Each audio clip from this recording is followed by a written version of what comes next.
The opportunities that I've had from being disabled are beautifully unique. I'm Martyn Sibley, I'm from Cambridgeshire and I'm a world changer. So here's the card. How would you describe life with a disability? It's a big question. I guess starting off, I've been disabled since I was born. I've got a genetic condition called spinal muscular atrophy. So I had my first wheelchair when I was about 3 years old. And I suppose growing up, there's a lot around the identity of knowing that you are different to the average person and different ways of trying to deal with that. From my personal experience, I've had some weird and wonderful conversations. I remember being in Coventry University, being in a bar and having random strangers come up to me a bit tipsy and just say, "Oh, are you able to have sex, mate?" And I'm like, I am, yes, but is that the first thing you're going to actually talk to me about? So you do get some weird stereotypes that you're maybe not as able or as active sexually. And then being with my fiancée now, I think people sometimes think she's my sister or my carer just because they would think, well, how would the guy in a chair, be in a relationship? But that isn't everyone. It's some parts see it that way, but others are just totally cool and chilled that, I'm in a chair, but I'm just like every other guy my age.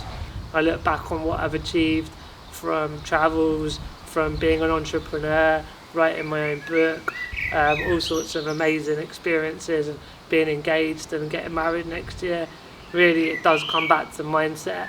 And although, I have the odd day where I feel a little bit tired or a bit down, like everybody does, most of the time I just dream big and have things to look forward to that excite me. And I think when you have a can-do attitude, as my book said, everything is possible. In some ways an achievement has been just maintaining health and having independent living. When I have to fight for the care funding and fight for wheelchair funding is an achievement.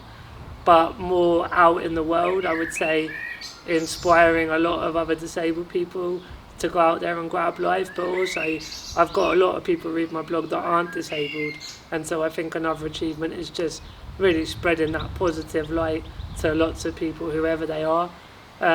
Business-wise, there was selling the travel business to Airbnb and running this Disability Horizons magazine, which is also becoming an influencer marketing platform where we're trying to match disabled influencers with brands. And I'm excited about all the future achievements that are to come as well.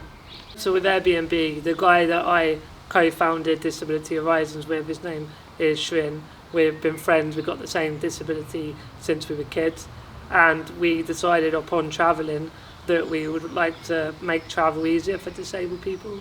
So we used the kind of style that Airbnb have, but we vetted the properties for accessibility and for different kinds of disability. And over time we got some grants, we got angel investors, we got loads more properties on board. And then after a while Airbnb saw the value in attracting disabled customers and they decided to acquire the business. The best part of my day is just that every day is different. As I say, the opportunities I've had have been amazing, and so every day has a lot of variety. And even with the challenges, there's still something positive about problem solving and overcoming them. I think one of the more negative experiences is just when I would want to do something for myself and I can't, and particularly at night time I have to be turned over a couple of times, and I hate having to wake someone else up to do that, and that's a difficult one. I think a really big stereotype is about not being able to answer for yourself, and so sometimes I'll be with my fiancée or with one of my personal care assistants, and it can be kind of the does he have sugar in his tea, so they'll talk to the person with me but not directly to me, and that's pretty frustrating.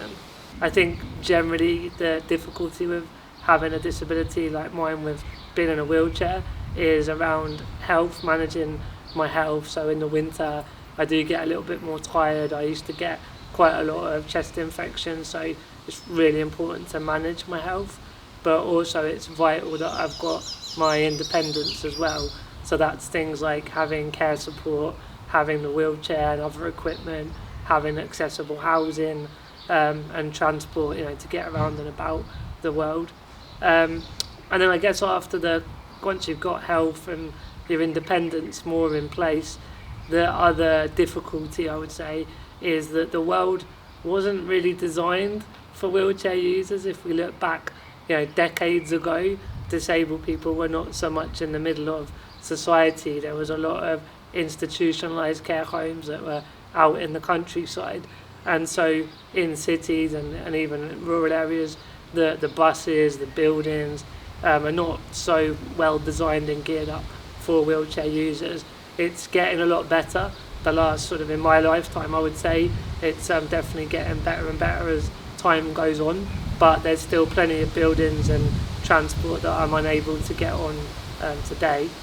And I think other barriers that I face are around attitudes. If you think people would see me in my wheelchair and make presumptions about who I am and what it's like to be me that are often not true. They might feel pity or think that I can't talk for myself, or that I'm just in some way different to the reality. For my particular disability, it's a physical impairment, but my brain and my mouth, as you can tell, are all working fine. So I think overcoming those stereotypes is difficult. And I guess policies and procedures are another thing that, like if I want to go on a train, I have to phone up more than 24 hours before to book the ramp. And very often that's just not the reality. Who would know more than a day before the exact time they're going to want to take a train? Of course, some people do, but it shouldn't be a policy or a procedure. And so that's something else that we're as a disabled activist, we're trying to improve, that the policies and procedures are more inclusive. Well, my vision is a world without barriers, and that doesn't just mean for disabled people. I just think we look at the political climate of the world at the moment, there's a lot of fear and hatred been going on, and at the end of the day, all of this is man-made stories, so we just need to change the narrative to a more positive, together narrative, and I think the world can be all as one together. Thank you for your time today. Thank you. A pleasure.